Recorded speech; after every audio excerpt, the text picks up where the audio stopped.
벨론 중고 59번째 시간입니다.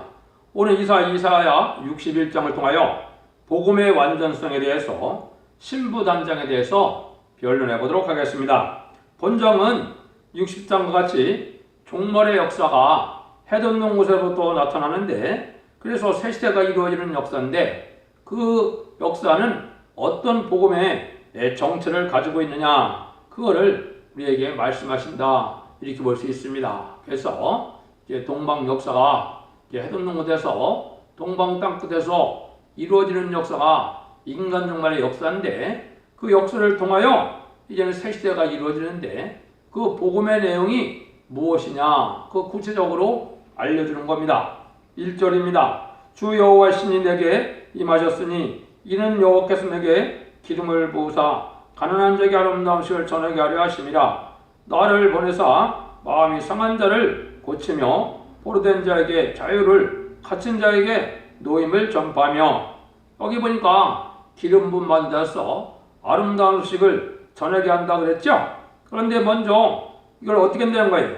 그리스도를 통하여 마음이 상한 자를 고치고 포로된 자에게 자유를, 갇힌 자에게 노임을 놓는 전파하는 역사가 있다 이 말이죠. 이것은 은혜 시대에 사망 권세를 잡은 마귀 권세를 이기고 주님께서 세상에 이제는 그리스도의 권세로서 이제는 마귀 세력을 이겨서 천국 백성을 이제 사망의 권세에서 풀어놓는 역사가 먼저 있다 이 말입니다. 그래서 주님께서는 아름다운 소식을 전하는데, 다음 절에 나오지만은 이제 은혜의 해와 이제 신원의 날이라 하는 걸 보면 이거는 천국 복음과 말세 복음인 영원한 복음을 전하는 역사를 할 것을 얘기했습니다. 다시 말하면 소림의 주와 이제 재림의 주의 역사를 동시에 말씀했다, 이렇게 볼 수 있는 겁니다. 이게 사실은 아름다운 소식이다 이 말입니다. 그래서 예수님께서 나사렛 동네에서 목수를 하시고 세례를 받으시고 40일 금식한 후에 이제는 회당에 들어가서, 나사렛 회당에 들어가서 이사 61장 여기 1절을 읽고 이 말씀이 내게 응했다고 하니까 쫓아내는 역사가 있었죠. 누가복음 4장에 보시면 그 역사가 나오는데요. 이것은 마귀 자체는 말씀에 응하는 것이 가장 싫어하는 거거든요. 그래서 이 주님을 통하여 말씀 응할 때 기업권 마귀들인 바리새 격본들은 이렇게 반발을 했던 겁니다.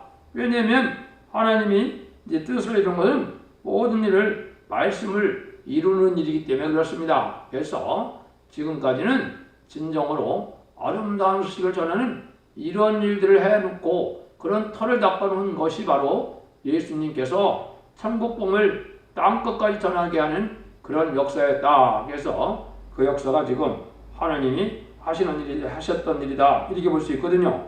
2절 3절 한번 먼저 보시죠. 여호와의 은혜의 해와 우리 하나님의 신원을 전파하여 모든 쓴풀자로 이루어되 무릇 시온에서 슬픈 자에게 화관을 주며 그 죄를 대신하며 희락의 기름으로 그 슬픔을 대신하며 장안중의 옷으로 그 근심을 대신하시고 그들로 의의 나무 그 여호와의 심으신 바 그 영광을 나타낼 때라 일걸음을 얻게 하려 하심이라.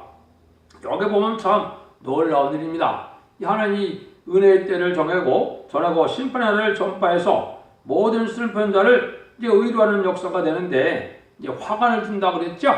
이거는 이제 왕권의 복락을 줄 것을 얘기했는데, 희락을 기름을 주고 찬송의 옷을 입혀 영광을 누리게 하는 역사다. 그래서 여기 보면 이제 기름도 주신다, 이렇게 얘기했는데, 이것은 이제 왕권 받을 성신의 역사를 뜻했다, 이렇게 보는 겁니다. 그래서 그는 에스겔서 4장 10절에 보면 두 감람나무에서 금기름이 나온다고 그랬죠. 이것은 하나님의 영을 받게 되는 그런 성의 역사를 뜻한 건데요. 여기서 우리가 전할 복음이 바로 이런 아름다운 소식인데, 이것을 이제 성경에 보면 세 군데에 언급이 되어 있습니다. 지금 말씀드린 것이 여기 첫 번째 아름다운 소식이고, 두 번째는 이사야 40장 9절에 거기도 아름다운 소식을 시온에 전한다요. 너는 높은 산에 오르라. 아름다운 소식을 예루살렘에 전하는 자요, 이랬거든요.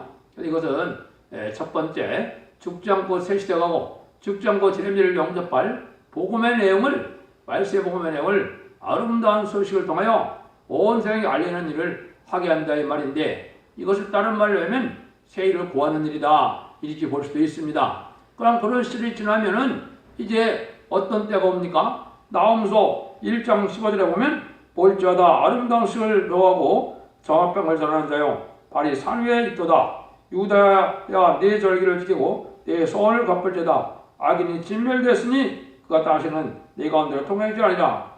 하나님이 이제 심판하는 날에 아름다운 식을 전하는 자들이 나오죠.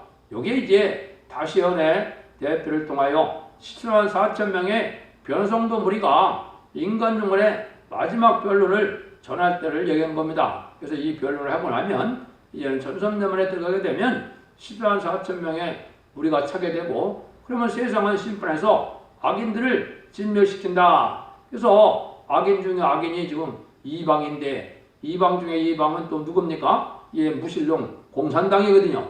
이런 자들을 멸망시켜서 세세를 이룰 때 다시 예언의 말씀을 전하는 때가 오는 것이 세 번째 아름다운 소식이 됩니다.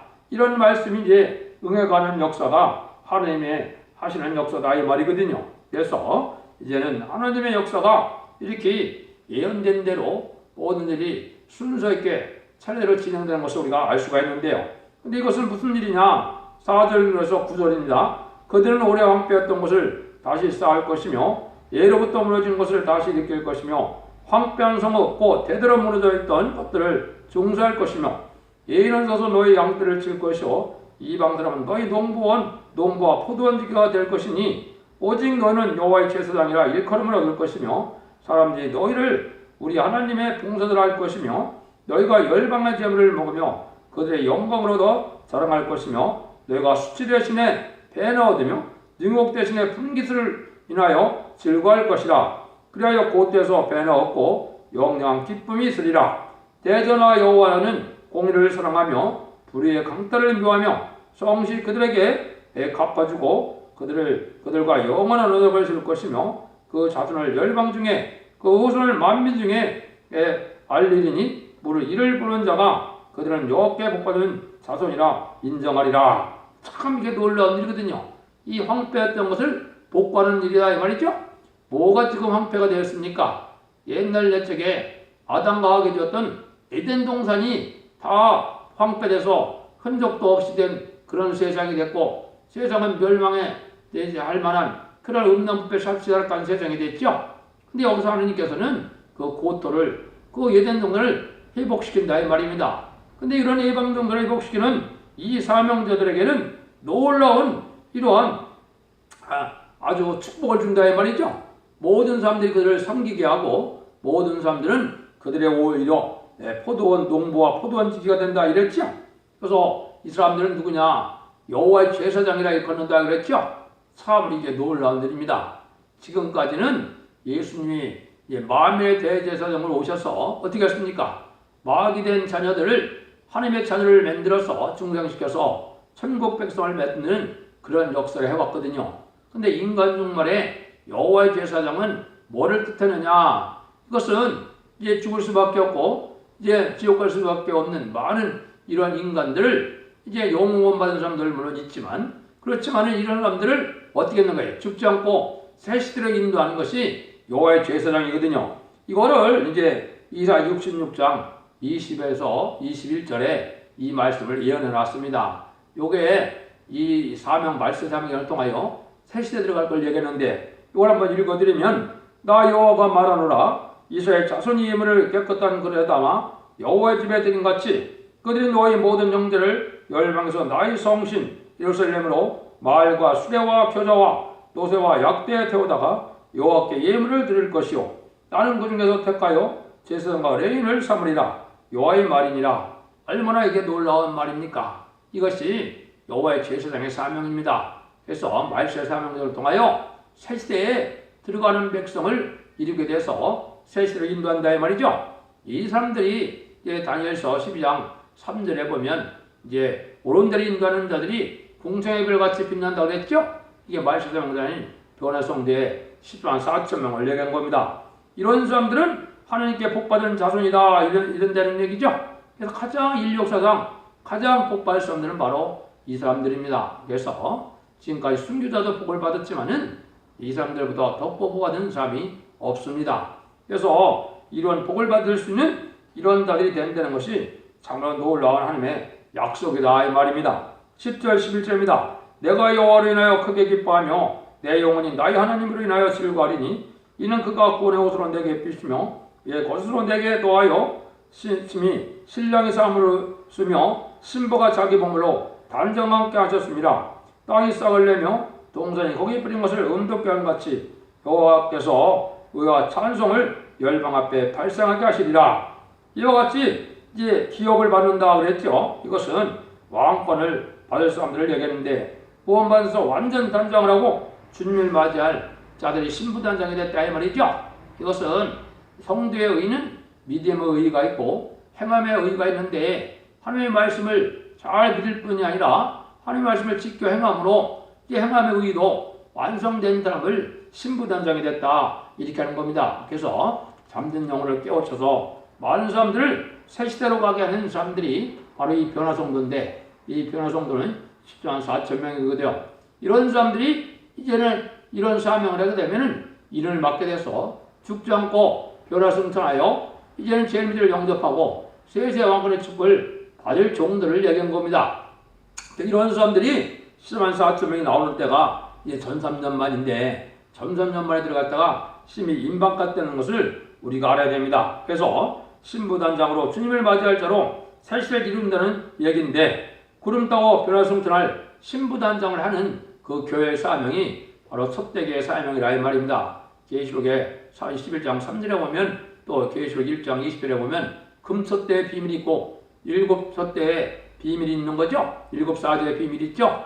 두 감람나무 두 촛대라 그랬죠. 이것이 청량한 역사의 변론을 통하여 10만 4천 명의 인치는 역사가 있을 것을 얘기한 거거든요. 이런 자들이 바로 신부 자격을 갖추면은 왕권 받은 종이고 이게 변화승천할 종이라 이 말입니다. 그래서 하느님은 이런 종들에게 하나님의 주고 싶어하는 사랑을 완전히 다 주는 것이고 예수님처럼 대접하는 것이고 세계 왕권의 축복을 주시면 하나님이 더 이상 줄 것이 없을 만큼 다 주는 사랑이 완성이 되는 거거든요. 이 복을 받을 때가 얼마 남지 않았으니까 한편으로는 우리가 같은 가장 복된 시대에 우리가 살고 있고 또 한편으로는 가장 좀 멸망받을 시대에 우리가 살고 있는 것입니다. 그래서 진리 앞에 순종함으로 이 정확한 아름다운 수직의 내용을 아시고 계시록 14장 6절처럼 영원한 복음을 받아들여서 죽지 않고 새 시대 가고 죽지 않고 변화승천하여 제자들을 영접하는 그런 복락을 누리는 그런 종들이 될 때가 된 겁니다.